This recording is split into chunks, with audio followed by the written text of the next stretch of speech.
Wonderful. Okay, I'm going to give a big overview today about lots of the things that our center does, and I think lots of the things that you want to know about, which is the magnitude of the problem, cognitive impairment, the different causes, preventable risk factors. I think this is something that I honestly say in 1998 when I came here, we didn't know there were preventable risk factors. And I think this has really become a very important part of the way we think about degenerative diseases. I think the sort of lifestyle things that you all do are critically important for the brain. And you'll hear about this all morning long. Going to talk about UCSF science, and as much as our lifestyle is important, we also know that we're going to need to develop better medications for these diseases. Peter Ubenkoff will talk about this, but I'll give a sort of a sweeping overview of where we are here, and then a little bit about our Global Brain Health Institute, which is, we hope, changing the world, but also in particular changing San Francisco and the Bay Area to make it a friendlier place to age. And this is important to me because I live in the city. Okay, we know this is a huge problem. 5 million people in the United States live with Alzheimer's disease. 1 in 3 seniors dies with Alzheimer's disease in the brain or a related disorder. We know from many studies that this is common, important, more expensive than cancer, heart disease. It's the big epidemic. And unlike cancer, the epidemic is not stopping. So as we age as a society, this becomes more and more important. By 2050, people with dementia worldwide will triple from 47 million to 132 million, unless we all together do something to change that. Current figure is the U.S. Every 68 seconds someone develops Alzheimer's disease. There's a big problem globally as well. I think a decade ago or 2 decades ago, people would ask me, is Alzheimer's disease only a Western disease? Quite the contrary. And I think in particular in low and middle income countries, this will triple over the next 30 years, whereas in our society, because of a lot of the lifestyle things that you all do, it will only double. So I think this is really an important story, and if our global economy is not going to be swamped by age-related neurodegenerative problems, we really need new therapies, new leaders, and also dissemination of this story. You're going to see 2 films today, which is one of the ways that we think about letting the world know what are the sort of things that you can do to protect your brain. Okay, I think this is something that everybody here knows, but I just want to use it to set this story. So we have treatable causes for cognitive impairment, and people used to say to me, should I come in and get seen? I have some memory problems, but I really don't want to see a physician. And the answer is yes, absolutely, of course. And I suspect within 5 years, screening for cognitive issues will become a routine part of the type of care you get with your primary doctors. Our Healthy Aging program, does this as well in the setting of research, but I think more and more I believe that cognitive screening is a critical aspect of what medicine can offer to our society.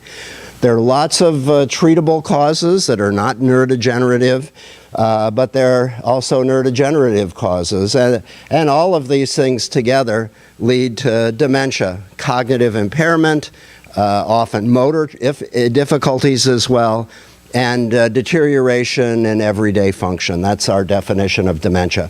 Many, many, many different causes for dementia, really in the thousands. So this is why taking care of it yourself is just not a good idea. This is how I think about degenerative diseases and dementia. And about 2/3 of them, I think have a very strongly genetic component.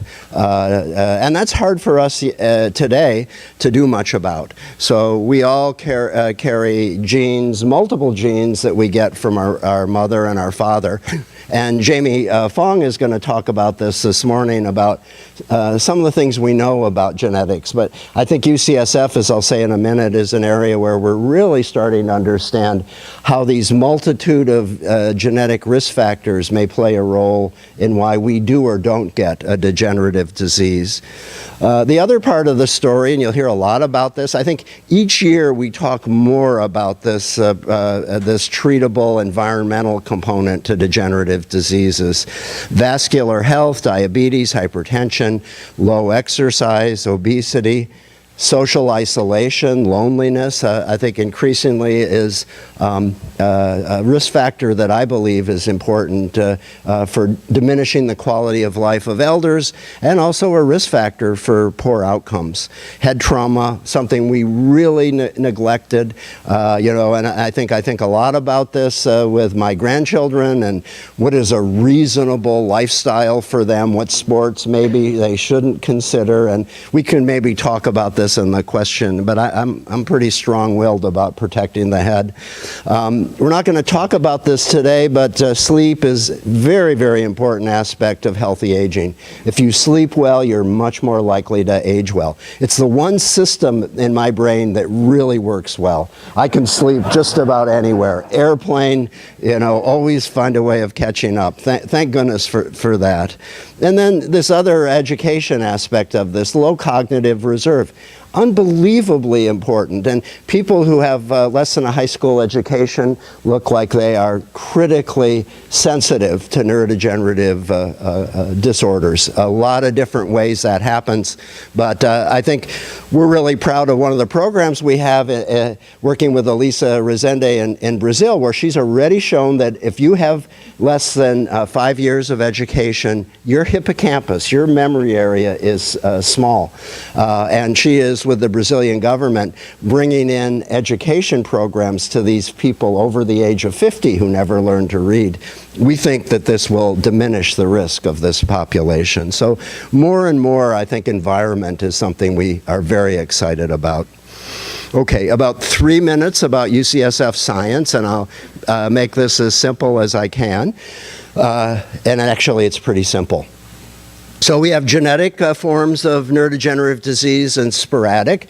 The sporadic really means we don't know why you got this illness, and there are probably multiple risk factors for that. I think the model systems that we have worked with here at UCSF and other places have been very important. We take genes that cause human forms of Alzheimer's, frontotemporal dementia, Parkinson's disease, put them into these model systems, and watch a degenerative disease go out over 3 different phases. And this happens, we think, in all of us. Preclinical, bad proteins are misfolding in that neuron, in that worm, in that fly, but not enough of these proteins have accumulated in the brain to affect the function. So these are worms that are misfolding proteins, yet they haven't yet affected the worm's ability to think and move.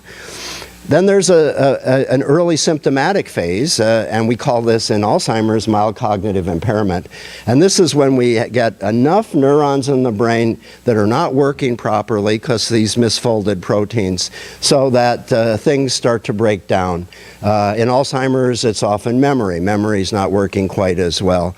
In Parkinson's disease, it may be sleep or mood systems. So these protein aggregations eventually reach a critical stage. We call this dementia. These proteins have destroyed or are destroying the neuronal systems that allow these organisms or us to function the way we used to. part of the UCSF story, and this is Stan Prusner's work that led to the Nobel Prize.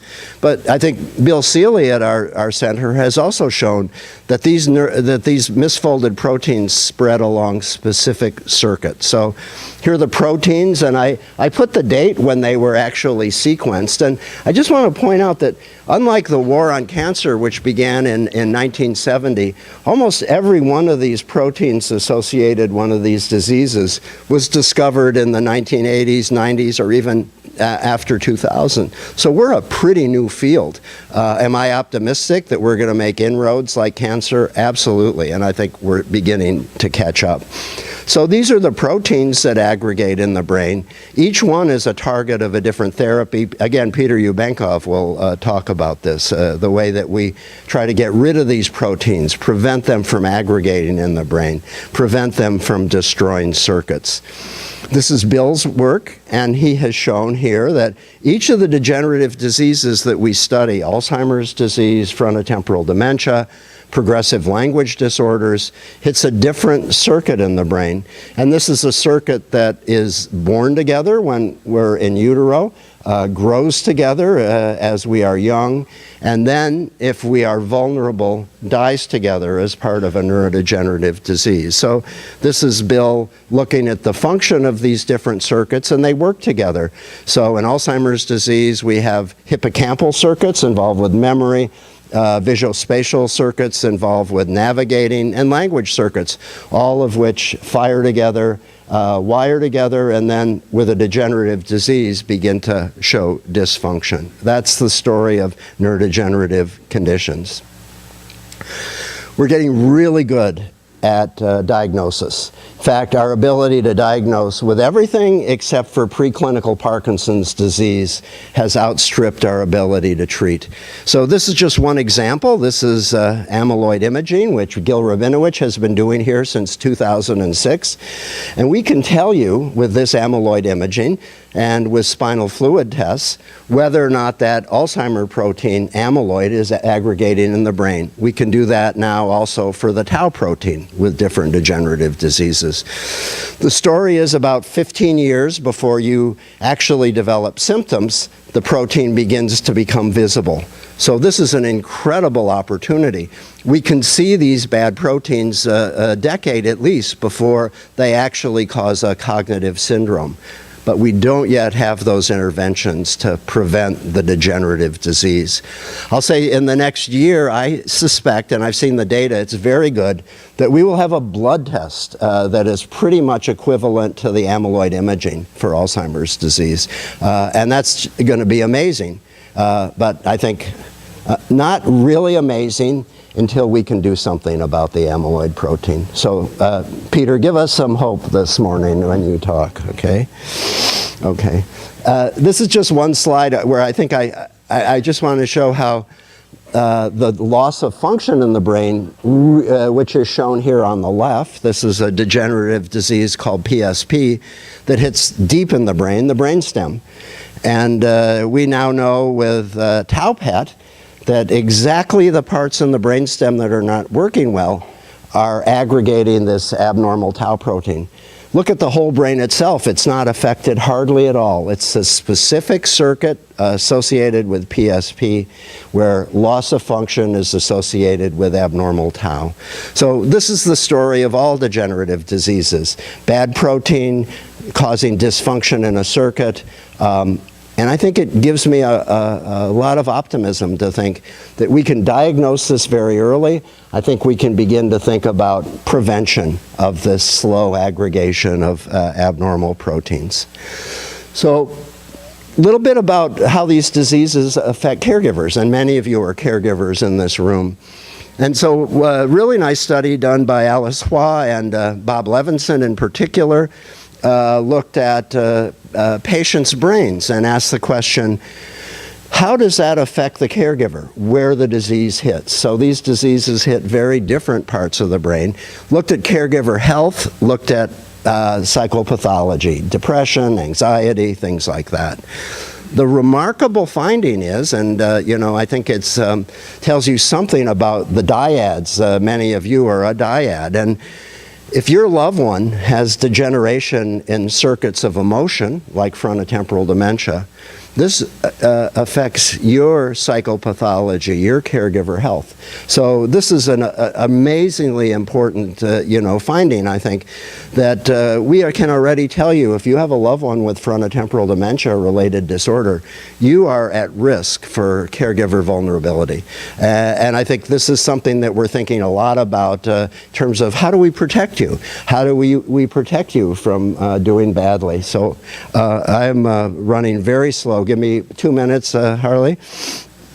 Okay, so another UCSF finding, and this is genetic hazard score. So it's an amazing story. I want to share it with you a little bit. So Raul Desikan is one of the most brilliant scientists I've ever met. He just turned 40. Raul has developed these ways of predicting your risk, your genetic risk for getting Alzheimer's, frontotemporal dementia. Raul is 40 and he has ALS.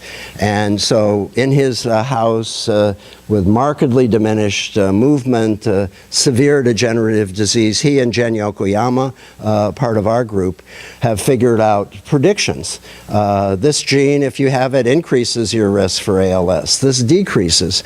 So I think this is we have 33,000 different genes that produce proteins, and depending on the mix that you get will determine whether you are more or less likely to get degenerative diseases. I think we're moving toward a precision medicine approach in this space so that we will be able to look at you, I think, in a decade, look at your genetic risk, look at your environmental susceptibilities, measure these proteins in the blood, and be able to tell you, we want you to take this medicine. We want you to do this in your lifestyle. So this is coming.